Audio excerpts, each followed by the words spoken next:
Halo, selamat siang pemirsa. Apa kabar Anda hari ini? Senang sekali saya, Reza Siregar, kembali hadir menemani Anda dalam Aidu Siang. Selain 3 berita utama tadi, Aidu Siang juga akan menyuguhkan beragam informasi penting lainnya. Aidu Siang ini kami awali dari kebakaran menimpa Sekolah Menengah Kejuruan Karyaguna yang berada di Jalan Manggarai Utara 1, Tebet, Jakarta Selatan pada dini hari tadi.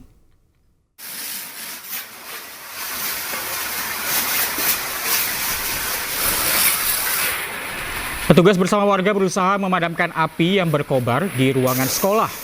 Guna memadamkan api, sebagian kaca ruangan terpaksa dipecahkan. Dugaan sementara kebakaran akibat terjadinya korsleting listrik. Kobaran api membuat 2 ruangan, yakni elektro dan teknik komputer, ludes terbakar. Petugas mengerahkan 21 unit damkar dan api berhasil dipadamkan 2 jam kemudian. Tidak ada korban jiwa maupun luka, dan kasus kebakaran ini tengah ditangani pihak Polsek Tebet, Jakarta Selatan. Ya, saya habis sholat, terus saya cium bau asap dari ruang elektro, dan saya langsung kira saya lihat tuh, kira saya petasan atau apa, ternyata tiba-tiba malah kebakaran korsleting listrik. Saya juga kurang paham banget soalnya pas itu saya kaget soalnya pukul setengah 1 pagi, jadi saya agak linglung. Takut dihakimi usai aksinya membobol sebuah sepeda motor dipergoki warga, seorang pelaku curanmor nekat bersembunyi di dalam kamar mandi. Evakuasi pelaku oleh petugas dilakukan massa berlangsung dramatis.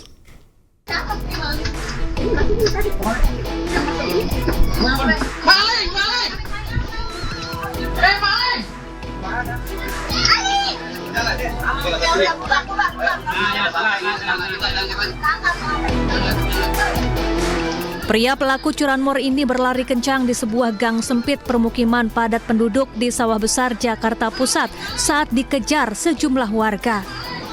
Takut tertangkap dan dihajar warga, pelaku masuk ke sebuah rumah dan bersembunyi di dalam kamar mandi.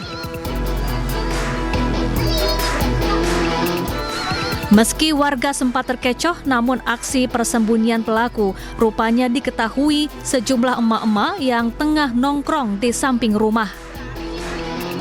Khawatir pelaku membawa senjata, warga kemudian memanggil petugas Babinsa untuk mengevakuasi pelaku dari dalam kamar mandi.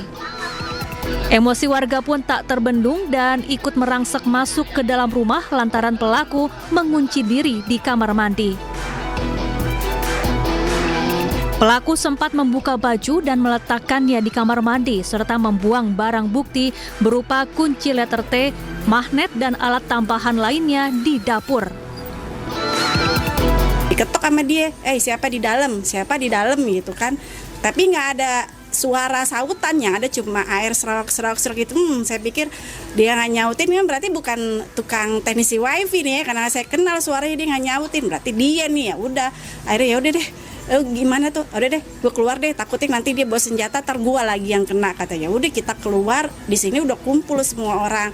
Akhirnya nggak lama Pak Bimas datang, masuk ke dalam. Ternyata memang betul langsung diamanin. Untuk mencegah aksi main hakim sendiri, pelaku digiring ke Mapolsek Sawah Besar untuk diperiksa lebih lanjut. Dari Jakarta, Rani Sanjaya, iNews melaporkan. Seorang emak-emak berhasil gagalkan aksi curanmor di Kebonjeruk, Jakarta Barat. Pelaku sempat mencoba membawa kabur motor incaran, namun aksinya gagal usai diteriaki dan dikejar emak-emak pemilik motor.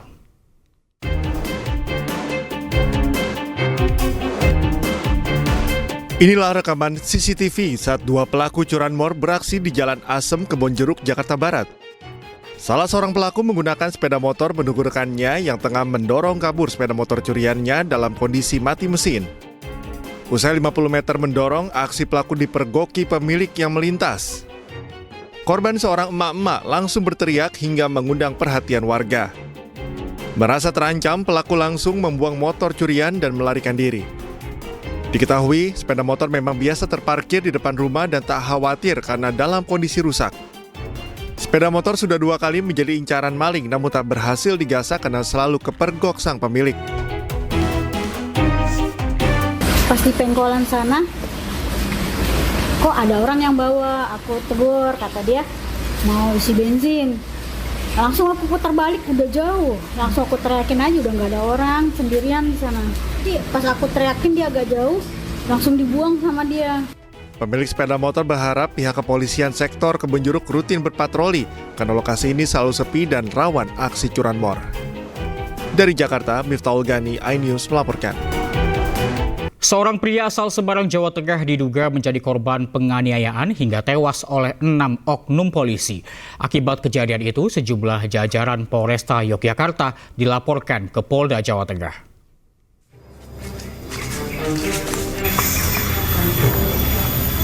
Darso, 42 tahun, warga desa Gilisari, Kelurahan Purwosari, Kota Semarang, Jawa Tengah, diduga tewas usai dianiaya oleh 6 oknum anggota Satuan Lalu Lintas Polresta Yogyakarta pada 21 September 2024 lalu. Aksi penganiayaan terjadi diduga akibat adanya penyelidikan kecelakaan lalu lintas yang terjadi di wilayah Yogyakarta yang melibatkan korban pada bulan Juni 2024. Tiba-tiba ada tamu yang datang ke rumah ini kemudian menjemput korban. Menjemput tanpa ada surat penangkapan, tanpa ada surat tugas, tanpa ada surat apapun. Jadi yang menjemput ini datang menggunakan mobil, 3 orang turun dari mobil, kemudian menyampaikan ke istri korban apakah benar ini rumah Pak Darso. Dijawab iya, kemudian Pak Darsonya dibangunkan karena sedang tidur. Setelah keluar ternyata Pak Darso sudah dibawa langsung. Para pelaku yang menganiaya korban sempat menawari istri korban untuk damai dengan memberikan uang santunan kematian sebesar 5 juta rupiah. Istri korban yang tak terima langsung melapor ke Polda Jawa Tengah. Menanggapi laporan tersebut, Polresta Yogyakarta AKP Sujarwo menyebut pihaknya ikut berbela-sungkawa atas kematian korban dan mendukung sepenuhnya proses penyelidikan. Kami mohon waktu untuk mengumpulkan fakta-fakta dalam rangka untuk bisa mengetahui kronologis ataupun peristiwa apa yang terjadi. Polresta Yogyakarta menegaskan akan bekerja sama dengan Polda Jawa Tengah dalam pengungkapan kasus ini. Tim Liputan iNews melaporkan.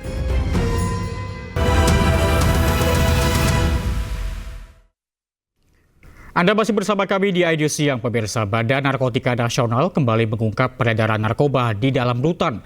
Kali ini 2 kg narkoba jenis sabu disita dari dalam rutan kelas 2A Palangkaraya, Kalimantan Tengah. Ya, ambil barangnya. San, kamera San. Ya bang. Turun. Sini Pak ya. Kita tolong saksikan. Itu Pak. Nah. Mantap. Sebelum dibuka isinya apa nih? Saya buka. Dan Iya dilempar gitu. Beginilah saat tim berantas BNN Provinsi Kalimantan Tengah berhasil mengungkap peredaran 2 kg narkotika jenis sabu dari dalam rutan kelas 2A Palangkaraya, Kalimantan Tengah. Pengungkapan berawal dari tertangkapnya seorang tersangka berinisial JD di Jalan Sopan, Ujung Palangkaraya dengan barang bukti 1,2 kg sabu yang siap diedarkan. Kamu tahu berapa itu? Petugas juga melakukan penggeledahan di kebun tahanan narapidana yang berada di areal komplek rutan kelas 2 Palangkaraya dan mendapatkan kembali sisa barang bukti 22 paket sabu seberat 108 gram. Dari hasil penyelidikan petugas BNNP Kalimantan Tengah, narkotika jenis sabu seberat 2 kg asal Kalimantan Barat tersebut awalnya lolos masuk ke dalam rutan Palangkaraya pada tanggal 4 Januari 2025 oleh salah seorang petugas rutan berinisial D dengan upah 7 juta rupiah dan diterima oleh Mr. S. Oleh salah seorang petugas rutan berinisial D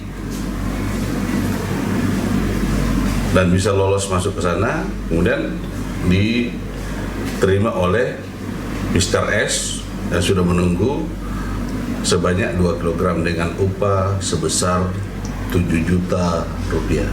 2 kilo narkotika tersebut dipecah-pecah menjadi 3, ada yang 1,2, ada yang 3, dan ada yang 5 on. 1,2 ini yang berhasil kami tangkap di Jalan Sapan. Para tersangka dan barang bukti kini masih diamankan petugas di kantor BNNP Kalimantan Tengah untuk dilakukan pemeriksaan lebih lanjut mempertanggungjawabkan perbuatannya. Dari Palangkaraya, Kalimantan Tengah, Ade Sata, iNews melaporkan. Petugas Kejaksaan Negeri Palembang, Sumatera Selatan menyamar sebagai pengemudi ojek online saat menggelar operasi tangkap tangan. Kepala Dinas Ketenagakerjaan dan Transmigrasi Provinsi Sumatera Selatan ditangkap beserta uang ratusan juta rupiah terkait dugaan suap.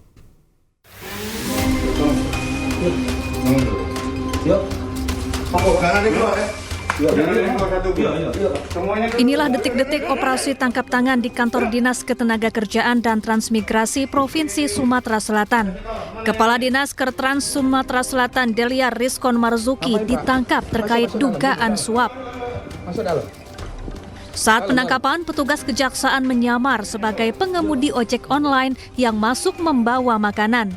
Selain Deliar, sejumlah staf Dinas Kertrans Sumsel juga diperiksa untuk dimintai keterangan. Sementara itu, pasca OTT, Deliar langsung dicopot dari jabatannya.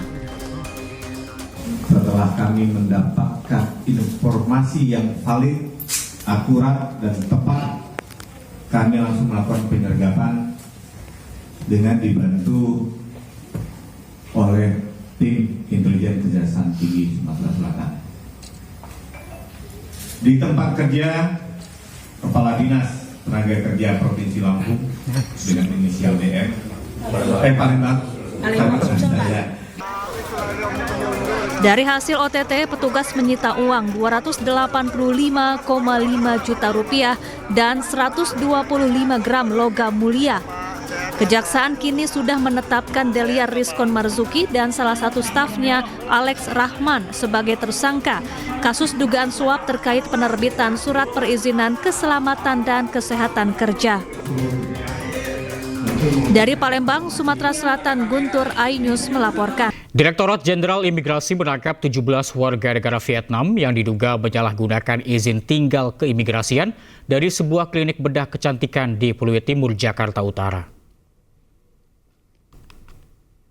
15 warga negara Vietnam diketahui menggunakan visa on arrival, sementara 2 lainnya menggunakan izin tinggal terbatas investor. Klinik bedah kecantikan tersebut telah beroperasi sejak November 2024 dengan harga layanan medis yang bervariasi mulai dari 7 hingga 50 juta rupiah per tindakan. Para pelaku yang bekerja sebagai dokter, suster, dan konsultan asing terancam pidana penjara paling lama 5 tahun dan denda paling banyak 500 juta rupiah. Kronologis pengungkapan berawal dari informasi dari masyarakat seperti tadi yang sudah saya sampaikan, kemudian petugas masuk dan diamankan. Ternyata pada saat masuk memang benar di dalam sedang ada kegiatan operasi kegiatan medis lah. Seorang siswa di SMP Grobogan harus menjalani terapi kejiwaan di pondok pesantren usai menjadi korban pencabulan oleh gurunya. Warga setempat menggerebek korban dan pelaku ketika sedang berduaan di dalam kamar mandi.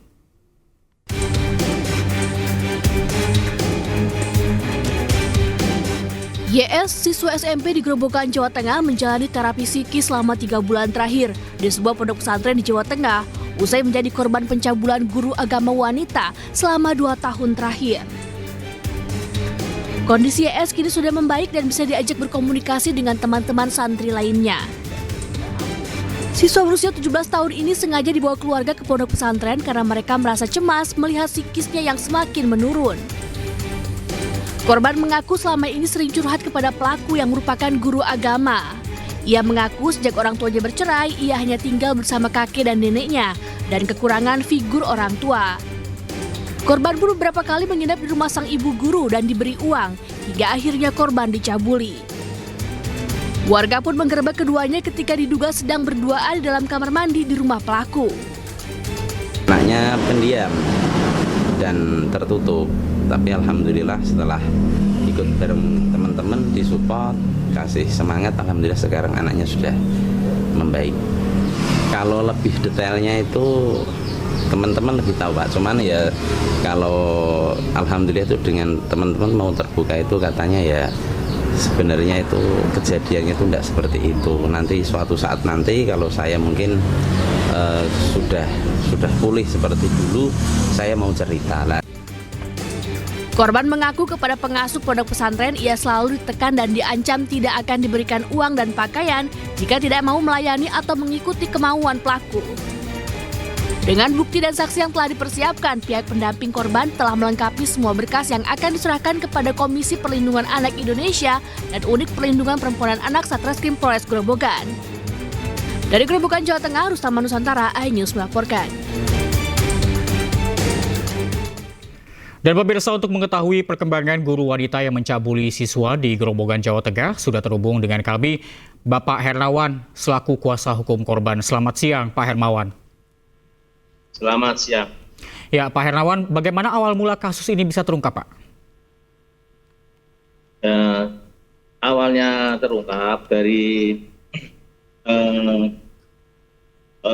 pengasuh pondok itu memberikan keterangan ke kami bahwa ada salah satu santrinya yang bernama YS tersebut diduga telah dicabuli oleh saudara S pada waktu itu. Terus pada akhirnya saudara YS tersebut menyampaikan semua apa yang telah dialami kepada selaku pengasuh pondok pesantren tersebut, terus menyampaikan ke kami, ke kantor kami. Dan setelah itu dengan kejadian itu terus dari pihak korban dan orang tua korban dan neneknya kami antarkan ke KPAI untuk melanjutkan proses hukum selanjutnya. Kami limpahkan pendampingan pada KPAI Kabupaten Grobogan, begitu. Baik, Pak Hernawan, benarkah korban ini dekat dan dicabuli oleh pelaku sejak berusia 15 tahun, itu artinya 2 tahun betul, Pak? Menurut keterangan dari saudara korban, memang seperti itu apa yang disampaikan ke kami maupun ke KPAI dan ke pengasuh pondok. Jadi untuk saat ini masih dalam perawatan di pondok pesantren untuk YS tersebut, untuk mentalnya gitu. Baik, sejauh ini bagaimana Pak kondisi korban? Untuk kondisi korban alhamdulillah sudah membaik, dalam arti untuk mentalnya nggak malu kayak dulu. Orangnya kan linglung pada waktu belum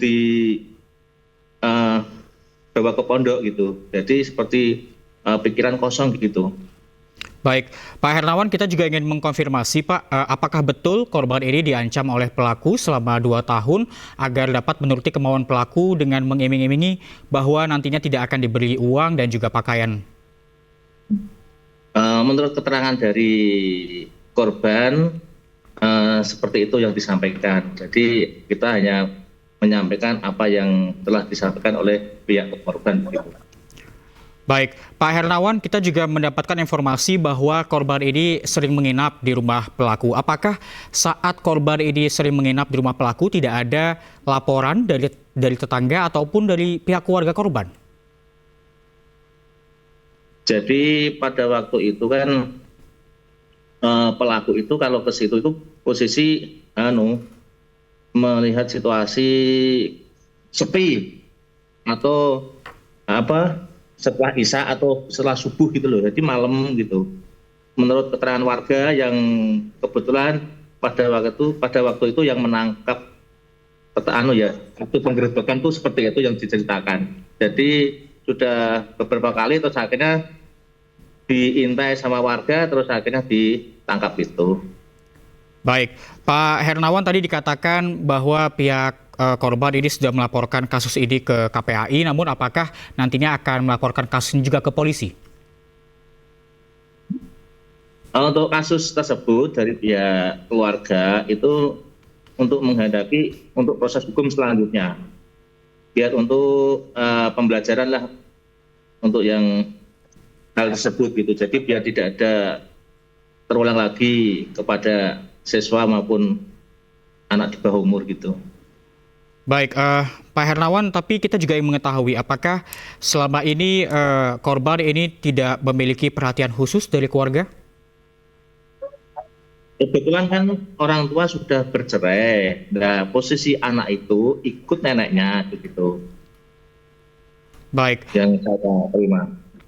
Baik, Pak Hernawan, selama 2 tahun ini apakah pelaku ini juga sering mungkin merayu korban? Untuk selama 2 tahunnya ya keterangan dari pihak korban itu kurang lebih ya 10 kali dalam melakukan hubungan intim lah gitu. Keterangan dari pihak korban seperti itu. Baik, Pak Hernawan, apa harapan keluarga korban untuk hukuman yang pantas diberikan oleh pelaku? Dari harapan dari pihak keluarga itu ya kita menyampaikan dari pihak keluarga ya sesuai hukum yang berlaku aja, itu yang dijalanin gitu. Karena ini menyangkut perlindungan anak ya, namanya anak masih di bawah umur dan masa depannya juga hancur. Mungkin kan dari korban sendiri kan sampai sekarang tetap ada malu lah di teman-temannya seangkatan gitu kan, kok bisa seperti ini kan gitu. Jadi ya biar untuk dijalankan proses hukum selanjutnya aja. Baik, terima kasih Pak Hernawan selaku kuasa hukum korban atas informasi yang Anda berikan kepada kami di iNews Siang. Selamat siang, salam sehat. Anda masih bersama kami di iNews Siang, pemirsa. Ratusan warga di Kabupaten Cilacap, Jawa Tengah rela antri saling berdesakan saat pembagian makanan gratis yang digelar oleh Solidaritas Nelayan. Ratusan warga dari berbagai usia antusias mendapatkan makanan dengan menu khusus ikan laut.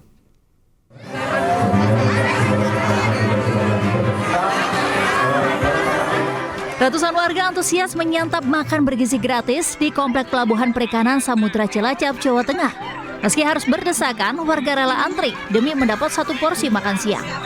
Lebih dari 500 warga dari berbagai usia rela antri dan berdesakan untuk mendapatkan makan siang bergizi gratis. Bahkan sejumlah balita di bawah orang tuanya mengantri demi makan siang gratis ini. Menu makan siang gratis ini khusus menyajikan menu lauk pauk berupa aneka hasil laut dan digelar secara prasmanan sehingga warga bebas mengambil menu laut seperti ikan, cumi-cumi, serta bakso berbahan ikan. Susu segar sebagai pelengkap program makan bergizi gratis di Cilacap juga tersedia.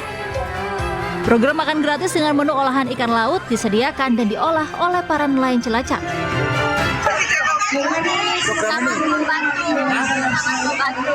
Tadi makan lauknya apa?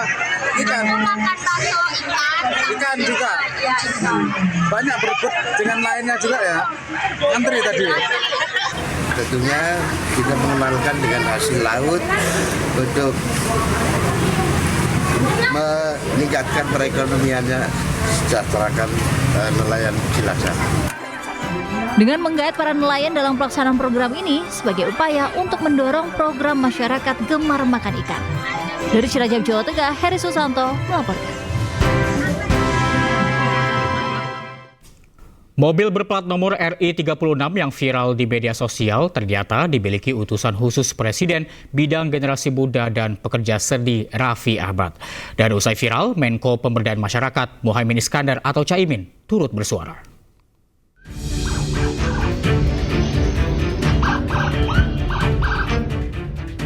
Mobil berplat RI36 menjadi sorotan usai viral anggota Patwal Polisi yang mengawal mobil ini dengan arogan menunjuk-nunjuk taksi di Jalan Sudirman Tamrin, Jakarta. Tidak hanya mendapat sorotan dari masyarakat, peristiwa ini juga dikomentari Menko Pemberdayaan Masyarakat Muhaimin Iskandar atau Caimin. Caimin menyatakan pengawalan khusus seharusnya dipakai hanya dalam kondisi tertentu yang dibutuhkan. Saya malah pengawalan ini menjadi kebiasaan dari dulu yang saya kira kalau sangat butuh saja kita pakai. Kalau tidak butuh ya lebih baik kita biasa-biasa aja. Usai membuat heboh di media sosial, terungkap bahwa pemilik mobil berplat RI36 adalah milik utusan khusus Presiden bidang generasi muda dan pekerja seni Raffi Ahmad. Namun ia menyatakan saat kejadian ia tidak berada di dalam mobil tersebut. nggak ada di dalam mobil gitu ya maksudnya? Ya, jadi kemarin kan memang kita lagi meeting kesana sini, itu mobilnya lagi ambil arsip ya biasa. Kita lagi meeting, ambil arsip, ambil dokumen, gitu kira-kira. Tapi ya memang kita harus kasih tahu bahwa sebenarnya patwalnya itu bukan bermaksud arogan.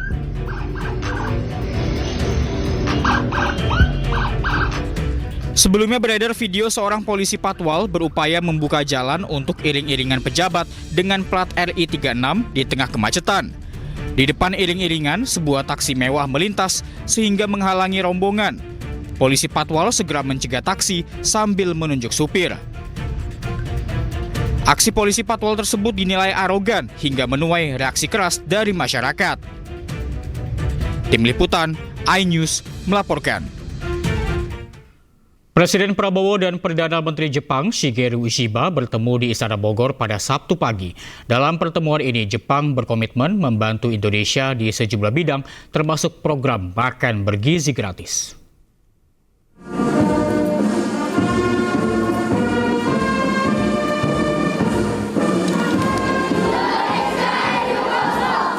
Pertemuan antara Presiden Prabowo Subianto dengan Perdana Menteri Jepang Ishiba Shigeru di Istana Bogor Sabtu pagi berlangsung hangat. Presiden Prabowo mengungkap ada sejumlah hal yang dibahas dalam pertemuan bilateral ini, mulai dari isu regional hingga geopolitik dunia. Pertemuan ini pun melahirkan dan memperkuat komitmen kerjasama kedua negara dalam bidang pertahanan, ekonomi, serta sektor energi. Bahkan Jepang juga akan membantu Presiden Prabowo soal program makan bergizi gratis.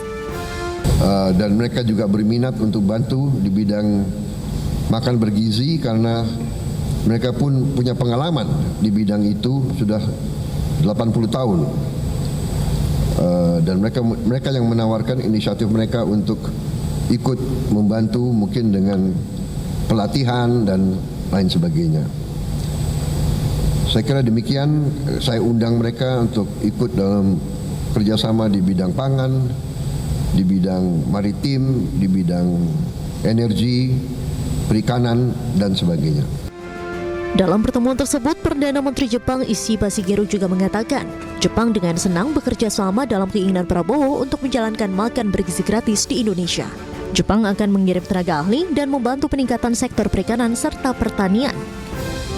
インドネシアの子どもたちに栄養価の高い給食を提供したいという大統領閣下の思いに応えて、日本の経験も活用して給食研修や専門家派遣を行うほか、漁業・農業開発支援を行う協力パッケージを実施してまいります。 Diharapkan pertemuan tersebut dapat mempererat jalinan hubungan bilateral antara Indonesia dan Jepang. Dari Bogor, Jawa Barat, Aya Nufus Diastriawan, iNews melaporkan.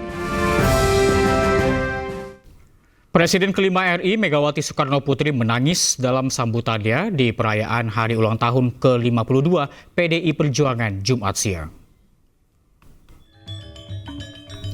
Megawati menangis saat mengucapkan terima kasih kepada masyarakat Indonesia dan Presiden Prabowo Subianto karena telah meluruskan sejarah Bung Karno yang dituduh terlibat dalam pemberontakan G30 SPKI.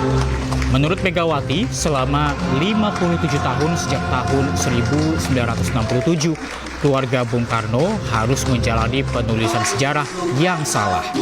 Namun akhirnya tuduhan yang dikuatkan lewat TAP MPRS nomor 33 tahun 1967 telah dicabut oleh anggota MPR periode 2019-2024.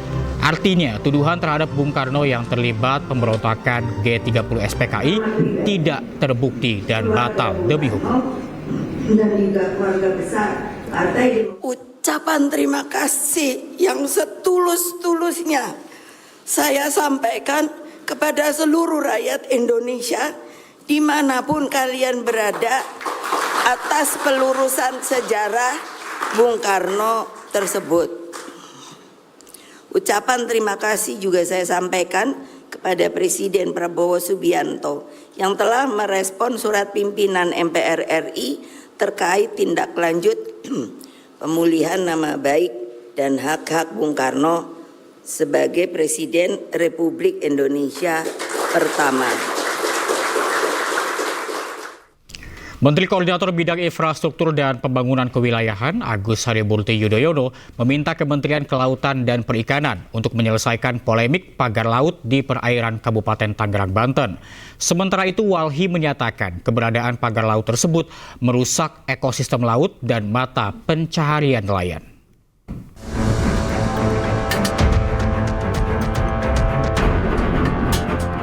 Menteri Koordinator Bidang Infrastruktur dan Pembangunan Kewilayahan Agus Harimurti Yudhoyono berharap agar persoalan pemagaran laut di perairan Kabupaten Tangerang bisa diungkap dengan jelas. Lebih lanjut, Agus Harimurti menyatakan pihaknya segera melakukan investigasi terkait keberadaan pagar laut sepanjang 30 km ini. Saya lagi cek, lagi diinvestigasi ya. Cek, karena itu di laut juga kan, berarti itu nanti Kementerian Kelautan. Cek gitu ya. Itu ada kemungkinan itu dari siapa Pak? Saya belum, nanti kita cek dulu aja. Kita cek dulu supaya pasti. Wahana Lingkungan Hidup atau WALHI turut bersuara atas keberadaan pagar laut di perairan Kabupaten Tangerang. Menurut WALHI, keberadaan pagar laut menghambat laju arus laut muara ke arah laut dan juga sebaliknya. Peristiwa ini memicu penumpukan sampah di sela pagar hingga merusak ekosistem laut. Nanti di sela-sela pagar bambu yang dibangun itu dia akan menumpuk sampah. Ini akan menyulitkan terutama bagi nelayan-nelayan yang butuh sirkulasi nelayan tambak maksudnya gitu ya. Butuh sirkulasi air, kan ini daerah yang tercemar dari atas bisa jadi tuh. Kalau dia nggak lancar pembuangan airnya dan sebaliknya dari laut masuk kemari, ini bisa berpengaruh terhadap konteks budidaya, bisa terancam gagal. Sebelumnya, Kementerian Kelautan dan Perikanan RI telah menyegel pagar bambu ini karena tidak memiliki izin kesesuaian kegiatan pemanfaatan ruang laut.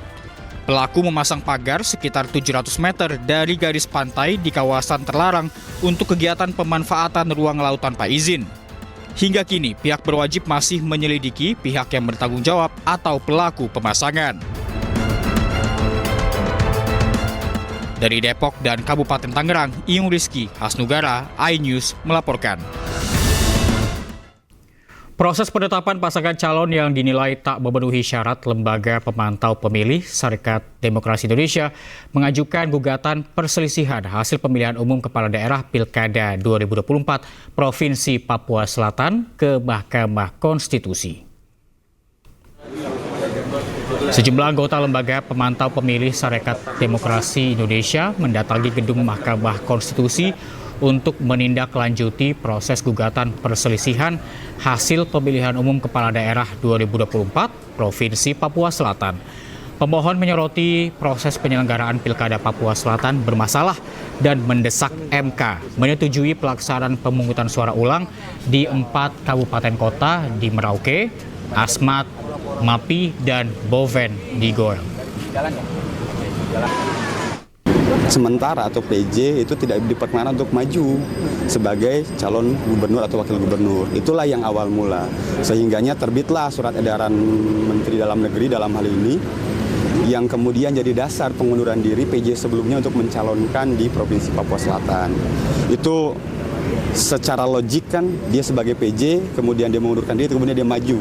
Anda masih di iNews Siang kali ini bersama saya Diandra Mukni. Pemirsa, ratusan rumah di pesisir pantai utara Subang, Jawa Barat kembali terendam banjirop. Banjir kali ini merupakan banjir terlama sejak awal Desember 2024 lalu.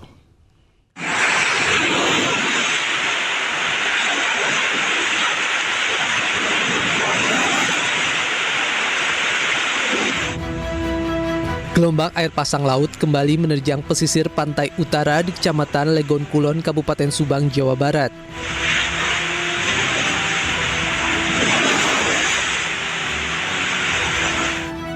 Banjir air pasang rob ini merendam ratusan rumah warga di Kecamatan Legon Kulon dan Kecamatan Sukasari, Subang. Banjir rob kali ini merupakan banjir terlama karena sudah pasang surut sejak awal bulan Desember 2024 lalu. Meskipun banjir merendam pemukiman, warga tetap memilih bertahan di rumahnya. Warga mengaku pasrah atas musibah banjir ini. Mereka tidak mengungsi karena banjir naik turun serta khawatir dengan harta benda mereka. Dari kemarin sampai sekarang nih, lebih parah sekarang Pak banjirnya. Bapak sekeluarga nggak mengungsi? Ya gimana sih, mau ngungsi kemana udah di sini. Warga berharap adanya bantuan nyata dari pemerintah untuk mengatasi banjirop ini dengan membuat tanggul agar air laut tidak masuk ke pemukiman warga. Pemirsa, banjir lahar dingin dan lumpur menerjang Desa Nawakote, Flores Timur, NTT. Banjir tersebut membawa serta material erupsi Gunung Lewotobi laki-laki berupa batu dan kayu.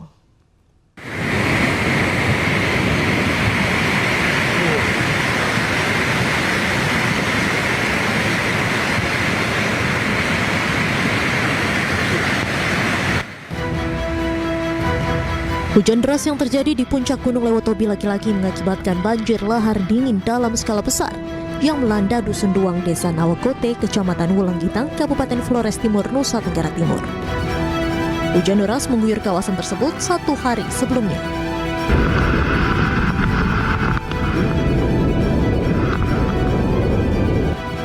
Curah hujan yang tinggi mengakibatkan banjir lumpur yang berasal dari puncak gunung api Lewotobi laki-laki menerjang wilayah itu.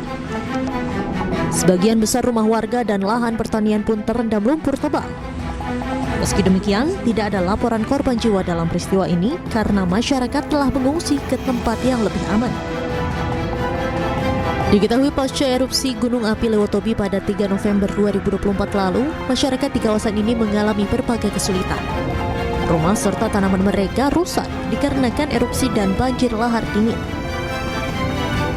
Sebagian besar warga yang menggantungkan hidup pada sektor pertanian kehilangan mata pencaharian akibat lahan mereka rusak dan tidak lagi produktif. Warga pun berharap pemerintah dapat memberikan perhatian lebih terhadap berbagai kendala yang mereka hadapi, termasuk pemulihan lahan pertanian dan penyediaan bantuan untuk kebutuhan dasar. Dari Flores Timur, Joni Nura, iNews melaporkan. Pemirsa, aksi siswa sekolah di Jember, Jawa Timur naik rakit bambu yang ditopang manusia untuk menyeberang sungai menuju sekolah viral. Aksi ekstrim terpaksa dilakukan para siswa lantaran jembatan di sungai tersebut hancur setelah diterjang banjir.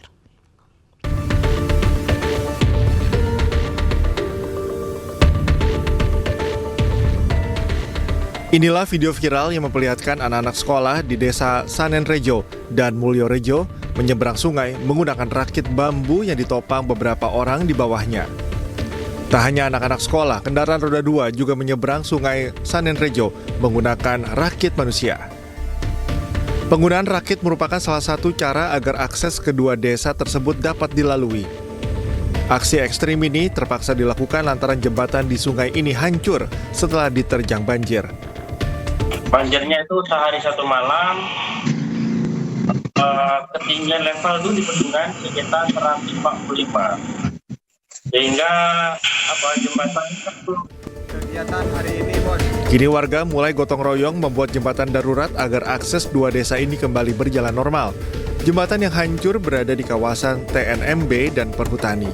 Dari Jember, Jawa Timur, Bambang Sugiarto, iNews melaporkan. Kita ke informasi lain, pemirsa. Pasca Natal dan Tahun Baru, harga cabai di berbagai daerah masih tinggi. Salah satunya di Pasar Gondang Dia, Jakarta. Berikut laporannya dari Naura Syafika. Pasca libur Natal dan Tahun Baru, harga bahan pokok di sejumlah pasar tradisional masih fluktuatif. Ada yang naik, ada juga yang turun. Dan untuk saat ini di Pasar Gondang Dia yang menjadi sorotan masyarakat, harga cabai rawit merah yang melonjak tinggi hingga di angka Rp150.000 per kilogramnya. Untuk mengetahui secara lebih lanjut mengapa harga cabai semakin menaik, kita akan coba tanyakan langsung kepada salah satu pedagang yang ada di Pasar Gondang Dia. Selamat pagi, Ibu. Ibu, dengan Ibu siapa? Bu Asilah. Ibu Asilah, Ibu boleh tanya-tanya nih ya, untuk harga cabai saat ini yang paling tinggi itu di cabai jenis apa? Cabai rawit merah. Untuk harganya berarti di harga berapa, Ibu? Dari mulai 50 sampai 140. Namanya pembeli itu nggak tahu ya, kata itu petani pada ini nggak jadi gitu ya. Tapi kita kan nggak tahu. Sama cabai keriting itu tadinya 30.000 sampai 80. cabai hijau 100.000, cabai hijau rawit tapi kalau ini 50. Oke, Ibu selain cabai ada lagi nggak Bu mungkin yang naik seperti bawang merah atau bawang putih? Bawang tomat tuh sebenarnya naik sih. Ini tadinya 15 jadi 25. Nah kalau untuk pembeli sendiri apakah masih ramai yang beli apa bagaimana? Kurang seperempat dari setengah itu seperempat. Ibu mungkin ada harapannya yang ingin disampaikan untuk pemerintah? Harapannya pemerintah biar ada jalan solusinya, biar rakyatnya nggak kebingungan gitu ya. Ibu mungkin ada harapannya yang ingin disampaikan untuk pemerintah? Harapannya pemerintah biar ada jalan solusinya, biar rakyatnya nggak kebingungan gitu ya. Modalnya kecil buat beli ini beli itu nggak menyukupi. Iya, kalau bisa ya bisa ini gitu ya. Ada jalan solusi bagaimana gitu, biar semua jalan. Iya. Baik Ibu, terima kasih banyak atas waktunya. Dan memang ini harga cabai masih naik menukik tinggi di beberapa pasar tradisional, salah satunya yang ada di Pasar Gondang Dia ini bahkan sampai di angka 140.000 per kilogram ya. Dan seperti yang kita ketahui juga bahwa cabai ini menjadi salah satu komoditas yang paling sering digunakan oleh masyarakat di Indonesia. Dan harapannya juga pastinya dari pedagang untuk pemerintah dapat mengembalikan harga cabai ke harga yang normal dan stabil. Dari Jakarta, Nora Syafika, Dede Rudi, iNews melaporkan. Pemirsa, tingginya harga cabai rawit di berbagai daerah membuat sejumlah warga beralih membeli cabai kering.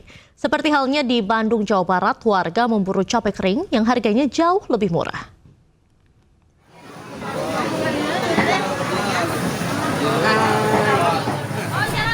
Harga cabai rawit merah yang masih tinggi di sejumlah daerah membuat warga beralih membeli cabai kering. Seperti yang terjadi di Pasar Junjunan Kota Bandung, Jawa Barat. Harga cabai kering yang lebih murah dibandingkan dengan cabai segar membuat penjualan cabai kering meningkat. Harga cabai kering dipatok Rp80.000 per kilogram, jauh lebih murah dibandingkan dengan cabai segar. Setiap harinya pedagang bisa menjual 15 hingga 20 kilogram cabai kering. Lebih murah atau gimana? Yang murah. Yang murah. Udah kering, kalau basah kan sedikit. Lebih mahal juga gitu. Imbas dari mahalnya harga cabai dirasakan juga oleh pedagang mie ayam bakso yang banyak menggunakan cabai rawit untuk membuat sambal. Salah satunya Sri Mulyani, pedagang mie ayam bakso di Kelurahan Muncul Jaya, Kabupaten Purwakarta. Karena mahalnya cabai rawit, ia terpaksa menggunakan cabai kering yang jauh lebih murah untuk membuat sambal. Mahal sekali sekarang, sampai 100 lebih. Akhirnya saya pakai siasatinnya ya, pakai cabai kering. Dicampur atau gimana, Bu? Campur sama yang segernya sih. Untuk rasa gimana, Bu? Rasa tetap pedas, tidak mengurangi rasa. Warga berharap pemerintah bisa segera mengatasi lonjakan kenaikan harga kebutuhan pokok di awal tahun ini. Dari Bandung dan Purwakarta, Ervan David, Irwan, iNews melaporkan. Anda kembali di iNews Siang, pemirsa. Pelatih baru Timnas Indonesia, Patrick Kluivert, tiba di Bandara Soekarno-Hatta pukul 7 Sabtu malam kemarin.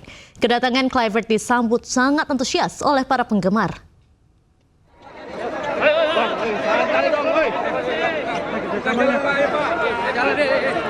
Kluivert tiba di Terminal 3 Bandara Soekarno-Hatta pada Sabtu kemarin pukul 18.40 waktu Indonesia Barat. Legenda Timnas Belanda itu tiba bersama asisten pelatih Danny Lanzat dan didampingi oleh sejumlah pihak pengamanan.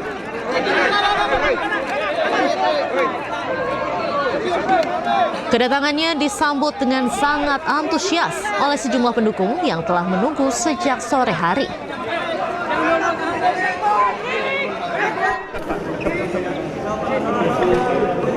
Setibanya di Indonesia, Kluivert menuju ke hotel di kawasan Senayan, Jakarta. Di sana, Kluivert diagendakan untuk makan malam bersama Ketua Umum PSSI Erick Thohir. Terima kasih. Kluivert sendiri baru akan diperkenalkan ke publik pada hari ini sekitar pukul 15.00 atau jam 3 sore waktu Indonesia Barat.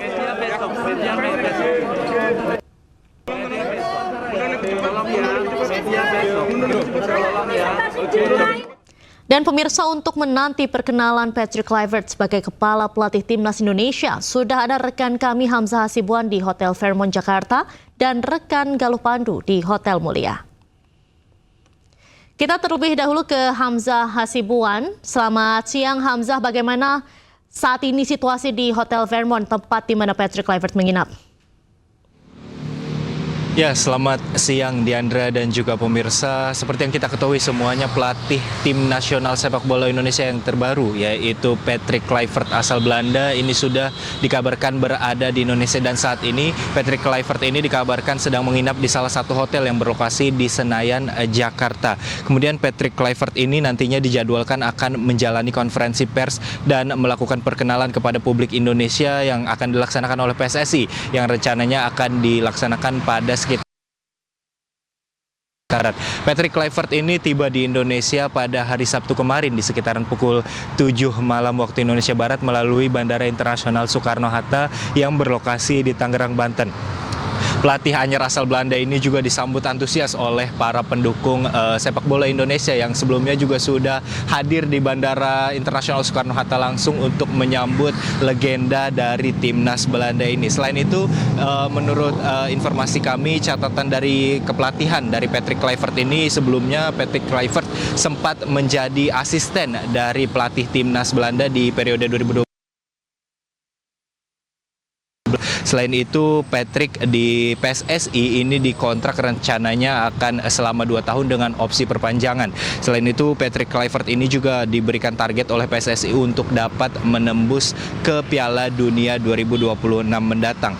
Patrick Kluivert nantinya akan dijadwalkan untuk melaksanakan konferensi pers bersama PSSI untuk memperkenalkan kepada publik Indonesia. Namun, selain itu Patrick Kluivert juga dijadwalkan untuk menjalani beberapa agenda lain seperti bertemu dengan anggota eksekutif PSSI, kemudian Menpora, dan mengunjungi fasilitas-fasilitas yang biasanya digunakan untuk pelatihan oleh timnas sepak bola Indonesia. Selain itu, Patrick Kluivert juga ini yang menariknya nanti akan dijadwalkan untuk bertemu dengan para penggawa tim nasional Indonesia yang berlaga di Liga 1 Indonesia. Dan dapat kami informasikan juga Diandra dan juga pemirsa bahwa target Patrick Kluivert untuk mengantarkan timnas Indonesia dapat tembus ke Piala Dunia ini masih bisa dilakukan karena Indonesia masih memiliki 4 laga tersisa di kualifikasi Piala Dunia 2024. Di Piala Dunia 2026 maksud kami. Sementara itu, Diandra. Baik, terima kasih Hamzah Hasibuan, dan selanjutnya kita akan ke Galuh Pandu di Hotel Mulia Jakarta. Selamat siang Galuh, bagaimana suasana terkini di Hotel Mulia menjelang persiapan konvers pada siang hari ini? Selamat siang Diandra dan pemirsa, saat ini saya berada di Hotel Mulia Jakarta, tempat untuk dilaksanakan konferensi pers yang akan dilakukan oleh PSSI untuk memperkenalkan secara resmi pelatih timnas baru Indonesia yaitu Patrick Kluivert yang akan menggantikan Sintayong pada laga-laga berikutnya bersama dengan timnas Garuda, yang mana ini akan dikontrak selama 2 tahun dengan opsi perpanjangan. Dan saat ini sejumlah persiapan sejak pagi tadi kami memantau sudah mulai dilakukan di Hotel Mulia, mulai dari tata letak panggung, tata letak kursi, kemudian juga sejumlah persiapan dilakukan, serta sterilisasi area juga sudah dilakukan. Artinya tidak ada pihak eksternal manapun selain internal PSSI yang bisa mengakses masuk ke dalam area ballroom, karena hanya terbatas bagi 150 awak media saja nantinya yang sudah terregistrasi dan juga memiliki ID, sehingga tempat ini sangat terbatas dan dipastikan tidak ada supporter yang akan hadir di sini mengikuti konferensi pers dan dapat disaksikan secara langsung melalui YouTube PSSI maupun di sejumlah media-media nasional. Dapat kami informasikan pula bahwa saat ini Patrick Kluivert juga sudah tiba di Indonesia serta bermalam di Hotel Fairmont, dan nantinya dalam bekerja ia akan didampingi oleh 2 asisten pelatih dari Belanda juga, yakni Alex Pastoor dan Denny Lanzat, serta 2 pelatih lokal yang akan ditunjuk oleh PSSI nantinya. Sementara itu diketahui bahwa debut Patrick akan dimulai di timnas Indonesia, yakni pada laga kualifikasi Piala Dunia Zona Asia Grup C di Australia, yaitu di Sydney Football Stadium pada 20 Maret 2025 mendatang. Sementara itu, agenda setelah konferensi pers, kemudian Patrick Kluivert akan dijadwalkan bertemu dengan para pemain timnas di Liga 1, dan kita akan lihat bersama-sama dan menantikan seperti apa dan bagaimana kiprah dari pelatih baru timnas Indonesia ini. Kembali ke Anda, Diandra. Baik, terima kasih Galuh Pandu langsung dari Hotel Mulia dan juga sebelumnya ada Hamzah Hasibuan. Selamat kembali beraktivitas rekan-rekan, terima kasih. Kita ke informasi dalam negeri pemirsa, ada informasi kuliner nih. Enak dan murah, kuliner lontong kikil klenger di Bligo Candi Sidoarjo, Jawa Timur kini banyak dicari oleh pecinta kuliner. Selain kikil daging sapi yang melimpah, rasa rempah pada kikil ini juga lezat dan segar. Berikut liputannya untuk Anda.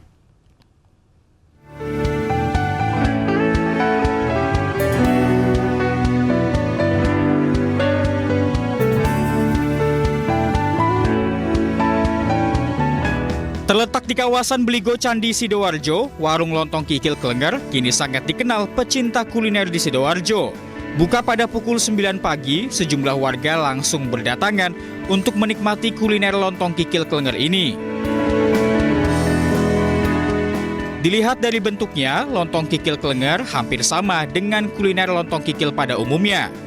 Namun, jika ditinjau rasanya, lontong kikil klenger memiliki rasa yang khas.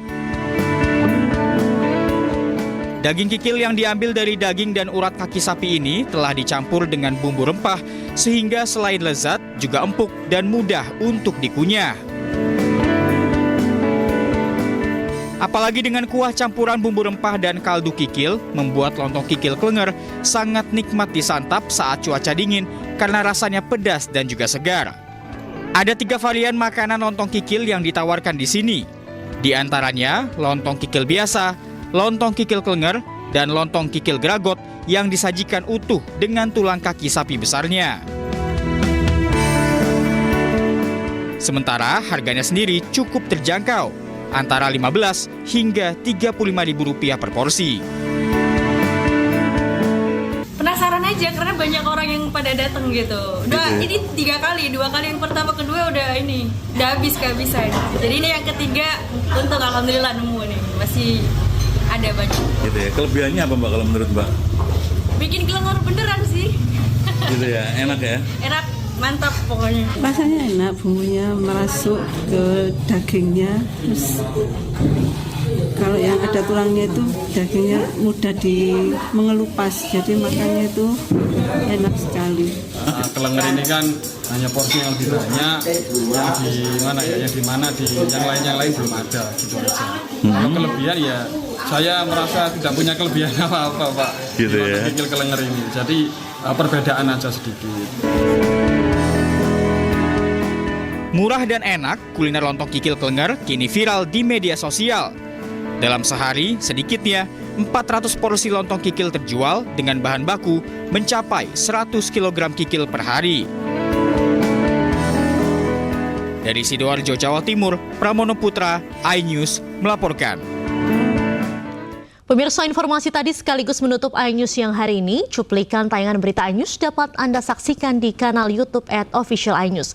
Saya Diandra Mukni, pamit undur diri, selamat beraktivitas, sampai jumpa.